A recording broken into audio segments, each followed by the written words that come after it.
आपका शरीर जिंदगी भर स्वस्थ रहेगा, आपको बोलने में दिक्कत नहीं होगी और ज्यादा पसीना भी नहीं आएगा।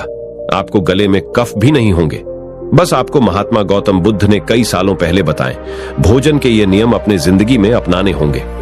हम आज के इस विषय पर आपको एक कहानी के माध्यम से जानकारी देंगे, तो चलिए उस कहानी की शुरुआत करते हैं। हिमालय की तलहटी में एक आर्षि मुनि अपनी कुटिया में रहते थे। वे पुराने भारतीय आयुर्वेद और योग के विशेषज्ञ थे। लोग दूर दूर से अपना इलाज कराने आते थे। आर्षि आयुर्वेदिक पद्धति और योग से बीमारियों का इलाज करते थे और अधिकांश रोगियों के रोगों को जड़ से खत्म कर देते थे। ऐसे ही एक दिन ऋषि के आश्रम में एक व्यक्ति आता है और कहता है कि मुनिवर, मैं पास के गांव का जमींदार हूं। मेरा काम ऐसा है कि मुझे दिन में ज्यादातर समय बैठे रहना पड़ता है। अधिक शारीरिक श्रम न करने के कारण मेरा मोटापा बहुत बढ़ गया है और तरह तरह की बीमारियों ने मेरे शरीर में घर बना लिया है। मेरे पास घर पर खाने के लिए बहुत स्वादिष्ट खाना होता है, लेकिन मैं उसे खा नहीं पाता। अब मेरा मोटापा इतना बढ़ गया है कि मुझे उठने बैठने और चलने फिरने में भी परेशानी होती है। इसलिए क्या आप मुझे कोई ऐसा तरीका बता सकते हैं जिससे बिना मेहनत किए भी मैं अपने शरीर को स्वस्थ रख सकूं और इन सभी बीमारियों से छुटकारा पा सकूं? ऋषि ने कहा कि ऐसा भी एक तरीका है। इसके लिए आपको सबसे पहले अपने शरीर में जमा गंदगी को बाहर निकालना होगा और जैसे जैसे आपके शरीर से गंदगी बाहर निकलेगी और आपका शरीर अंदर से साफ हो जाएगा, तो आपका वजन अपने आप कम होने लगेगा, त्वचा साफ हो जाएगी और आप खुद को पहले से ज्यादा ऊर्जावान महसूस करेंगे। सबसे पहले आप यह समझ लीजिए कि जब हम कुछ खाते हैं तो जब वह हमारे शरीर के अंदर जाता है तो उसका क्या होता है। सबसे पहले भोजन हमारे पेट में जाता है, जहां वह टूट जाता है। फिर हमारी छोटी आंत में जाता है, जहां से हमारा शरीर भोजन के आवश्यक तत्वों को अवशोषित करता है। फिर बड़ी आंत के माध्यम से यह शरीर से मल के रूप में बाहर निकल जाता है। लेकिन क्या हर प्रकार के भोजन को चक्र पूरा करने में समान समय लग सकता है? किसी भी फल को लगभग 3 घंटे लगते हैं। हमारे पेट में 1 घंटा, छोटी आंत में 1 घंटा और बड़ी आंत में 1 घंटा। सब्जियों को उसी अनुपात में 6 घंटे लगते हैं और गढ़वाले अनाज जैसे गेहूं, चावल और दालों से बने उत्पाद को लगभग 18 घंटे लगते हैं। इस चक्र को पूरा करें, यानी कि जिस भोजन में पानी जितना कम होगा, उस भोजन को शरीर से निकलने में उतना ही अधिक समय लगेगा। जमींदार ने कहा, मुनिवर, जैसा कि आपने कहा था कि शरीर से अनाज को पूरी तरह से खत्म करने में 18 घंटे लगते हैं, लेकिन मैं अनाज को 3 से 4 बार खाता हूं। एक दिन ऋषि ने कहा, यह वह जगह है जहां आप गलती कर रहे हैं। पिछला भोजन पच नहीं पाता है और आप अधिक डाल देते हैं। परिणाम स्वरूप पिछला भोजन पूरी तरह से अपशिष्ट के रूप में बाहर नहीं निकलता है। यह अंदर सड़ता रहता है और फंगस और कीड़े पैदा करता है। साधु ने जमींदार की ओर देखा और कहा कि तुमने लोगों के पेट में कीड़े होने के बारे में सुना होगा कि वे कीड़े कहां से आते हैं। वे कीड़े इस आधे पचे और सड़े हुए भोजन से पैदा होते हैं जो हमारी आंतों में चिपक जाते हैं। ये जरूरी नहीं है कि आपने कल जो खाना खाया आपकी आंतों में गंदगी के रूप में फंसा हो सकता है कि 1 साल पहले खाए गए भोजन का कुछ हिस्सा अभी भी आपकी आंतों में गंदगी के रूप में फंसा हो। ऐसा कुछ भी जो हमें सीधे प्रकृति से नहीं मिल सकता, इसे पचाना और बाहर निकालना शरीर के लिए बहुत मुश्किल होता है और फिर ऐसा भोजन हमारी आंतों में चिपक जाता है और एक मोटी परत बना लेता है। देखिए, हम जो भी खाते हैं वह हमारी आंतों की दीवारों के माध्यम से पचता और अवशोषित होता है और फिर हमारे रक्त में भेज दिया जाता है। लेकिन अगर गंदगी हमारी आंतों की दीवार में जमा हो जाती है तो भोजन के रस के साथ वह गंदगी भी अवशोषित हो जाती है और हमारे रक्त में मिल जाती है और फिर रक्त के माध्यम से हमारे शरीर के सभी हिस्सों में पहुंच जाती है और उनके काम में बाधा डालती है और अलग अलग बीमारियों का नाम दे देते हैं इस बाधा को। अगर यह गंदगी हमारी त्वचा की परतों के बीच जमा हो जाए तो हम कहते हैं कि यह मुंहासे या त्वचा रोग है। अगर यह गंदगी गांठ बन गई है, हमारी किडनी या पेट के किसी हिस्से में जमा हो गई है, तो इसे हम कैलकुलस मोटापा कहते हैं। ठीक उसी तरह अगर आपको वजन कम करना है तो इस गंदगी को शरीर से बाहर निकालना होगा। हमारी आंतों में बहुत मोटी परत होती है तो उसे हम कब्ज कहते हैं और कब्ज ही सभी रोगों की जड़ है।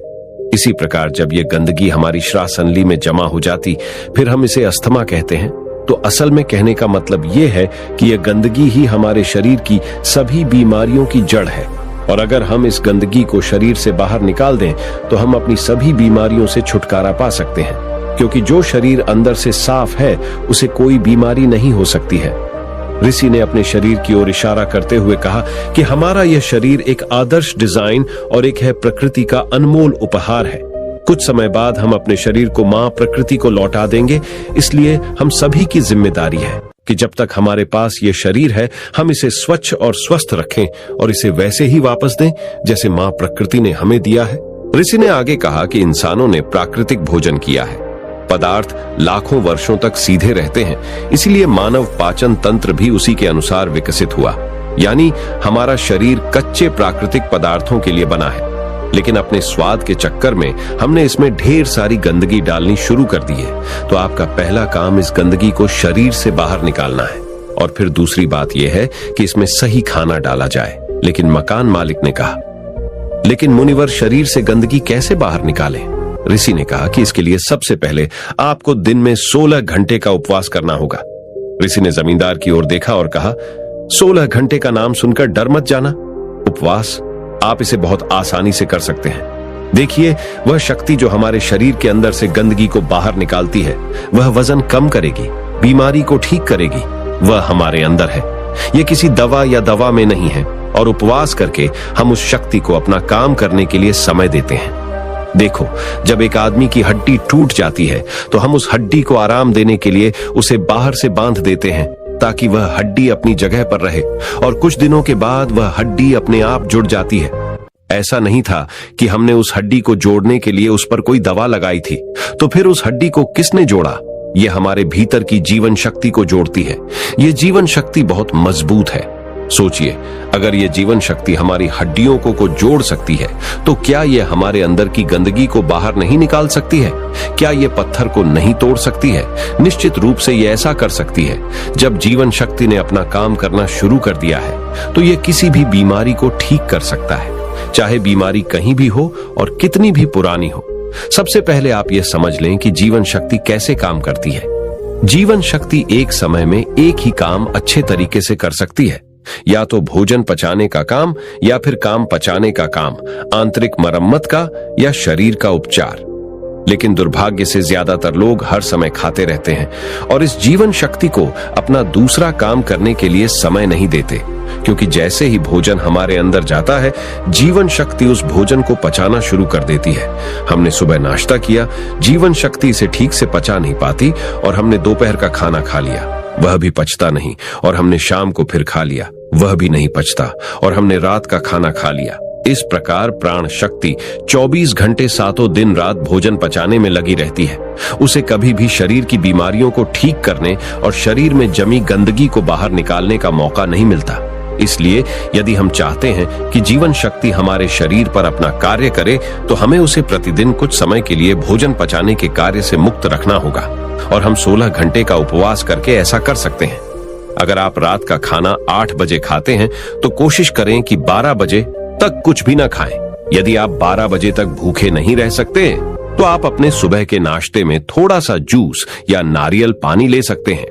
यदि आपका काम ऐसा है कि आपको 12 बजे से पहले खाना खाना, तो आप जल्दी से डिनर कर सकते हैं, जैसे कि शाम को 6 बजे। फिर आप अपना खाना सुबह 10 बजे के बाद खा सकते हैं। आपने सुना होगा कि हमारे पूर्वज सूरज डूबने से पहले अपना डिनर कर लेते थे। वैसे वे ऐसा इसलिए करते थे ताकि भोजन पचाने के बाद जीवन शक्ति को शरीर को स्वस्थ करने के लिए भी कुछ समय मिल सके। मान लीजिए आपने शाम को 6 बजे अपना डिनर कर लिया है, और अगर आपका खाना हल्का है तो रात 2 बजे तक यह आसानी से पच जाएगा। उसके बाद 2 बजे से सुबह 10 बजे तक, यानी 8 घंटे का समय फ्री मिलेगा जीवन शक्ति को काम करने के लिए। यदि आप 30 दिनों तक इस नियम का पालन करते हैं तो यह समय 240 घंटे हो जाएगा, और एक वर्ष में यह समय बढ़कर 2880 घंटे हो जाएगा। यानी एक वर्ष में हमारी जीवन शक्ति को हमारे शरीर को ठीक करने और आंतरिक रूप से मरम्मत करने के लिए 2880 घंटे मिलेंगे। प्राण शक्ति हमारी आंतों में जमा गंदगी को बाहर निकालेगी, पत्थरी को तोड़ेगी और खन को साफ करेगी, और सांस की नली में जमा गंदगी को बाहर निकालेगी। इस समय में प्राण शक्ति किसी भी गंदगी को, किसी भी बीमारी को दूर कर सकती, यानी शरीर से बाहर निकाल सकती है। लेकिन आजकल लोग सोचते हैं कि अगर वे उपवास करेंगे तो कमजोर हो जाएंगे। लेकिन ऐसा नहीं है। हजारों साल पहले हमारे पूर्वजों के पास भोजन की निरंतरता नहीं थी। कई बार उन्हें कई दिनों तक भूखा रहना पड़ता था। तो इस तरह से मानव शरीर का विकास हुआ है कि उसे समय समय पर उपवास करने की आदत होती है। अजीब बात यह है कि हम हमेशा कुछ न कुछ खाते रहते हैं। हमारे कुछ बौद्धिक पूर्वजों ने इस बात को समझा था कि यदि किसी व्यक्ति को उपवास करने के लिए कहा जाए तो वह उपवास नहीं करेगा, इसलिए उन्होंने उपवास को जोड़ दिया है हमारे धर्म और रीति रिवाजों के साथ, ताकि लोग समय समय पर उपवास रखें। उपवास के दौरान हमारी जीवन शक्ति शरीर के हर हिस्से तक पहुंचती है। ये शरीर में जमा गंदगी को मल, मूत्र, खांसी और पसीने के रूप में बाहर निकालती है। ऋषि ने मकान मालिक से कहा कि एक बात का हमेशा ध्यान रखना कि रात का खाना हमेशा हल्का होना चाहिए, और अगर आप अभी 16 घंटे तक उपवास नहीं कर सकते हैं तो आप 14 घंटे से शुरू करें और इसे धीरे धीरे 16 घंटे तक ले जाएं। पहले तो आपको यह मुश्किल लगेगा, फिर धीरे धीरे यह आपकी आदत का हिस्सा बन जाएगा। ऋषि ने एक और तरीका बताया है जिसके द्वारा आप अपने शरीर से गंदगी को बाहर निकाल सकते हैं। वह है शरीर की मालिश और पसीने के माध्यम से। जब हम सप्ताह में कम से कम 3 बार तेल से शरीर की अच्छी मालिश करते हैं तो इससे हमारा रक्त तेजी से चलता है और यह रक्त उसके साथ चलता है। नसों में जमा अपशिष्ट को गुर्दे तक ले जाता है, जहां से इस अपशिष्ट को हटा दिया जाता है पेशाब के जरिए शरीर से बाहर। इसी तरह जब कोई व्यक्ति कड़ी मेहनत करता है तो उसके शरीर में जमा गंदगी और चर्बी पसीने के रूप में बाहर निकलती है। ऋषि ने आगे कहा कि स्वस्थ रहने के लिए शरीर से गंदगी निकालने के लिए सही आहार लेना जरूरी है। अब मैं आपको भोजन के 3 नियमों के बारे में बताने जा रहा हूं। पहला नियम, अपने आहार में 40 से 50% सजीव भोजन शामिल करें, चाहे वह फल हो, हरी सब्जियां हो, सूखे मेवे हो या अंकुरित अनाज हो। कुल मिलाकर इसे पकाया नहीं जाना चाहिए। ज्यादातर लोग मृत भोजन खाते हैं और फिर स्वस्थ रहने की उम्मीद करते हैं। मृत भोजन खाने का मतलब है कि हम किसी मृत चीज से जीवन निकाल रहे हैं, इसलिए इसमें कुछ लगेगा। हमारे शरीर से ऊर्जा निकलती है तो ये हमें ऊर्जा देती है। भोजन को पचाने के लिए आवश्यक सभी पाचक रस न केवल शरीर में पाए जाते हैं बल्कि उस भोजन में भी पाए जाते हैं। लेकिन जब हम उस भोजन को पकाते हैं तो उसमें से बहुत से पाचक रस नष्ट हो जाते हैं, और जब हम बिना पाचक रसों के खाना खाते हैं तो हमारे शरीर को उन सभी पाचक रसों को दोबारा बनाना पड़ता है जो नष्ट हो गए हैं। लेकिन किसी व्यक्ति का पाचन तंत्र कितना भी अच्छा क्यों ना हो, वह उन सभी पाचक रसों को दोबारा नहीं बना सकता जो नष्ट हो गए हैं। इन्हें कुछ हद तक बनाएं तो चलिए बढ़ते हैं हमारे दूसरे नियम की तरफ। दूसरा नियम है शुद्ध शाकाहारी भोजन खाएं, यानी जो भोजन पेड़ों से मिलता है, जानवरों से नहीं। मांस, मछली, अंडा न खाएं। प्रकृति ने हमारे शरीर को जानवरों को खाने के लिए नहीं बनाया है। तीसरा नियम है बासी भोजन या लंबे समय तक रखा हुआ भोजन नहीं करना चाहिए। 17वें अध्याय के 10वें श्लोक में भगवान श्री कृष्ण कहते हैं कि जो भोजन पकाया जाता है उसे पकाने के 3 घंटे के भीतर ही खा लेना चाहिए, क्योंकि 3 घंटे के बाद वह भोजन तामसिक हो जाता है और उसमें से जीवन समाप्त होने लगता है। इसीलिए भारतीय यौगिक संस्कृति में पका हुआ भोजन किया जाता है। 3 घंटे से ज्यादा रखा तो खाए नहीं। हमारे पूर्वजों ने भी इसी नियम का पालन किया था, इसलिए खाना सीधे चूल्हे से उनकी थाली में आ जाता था।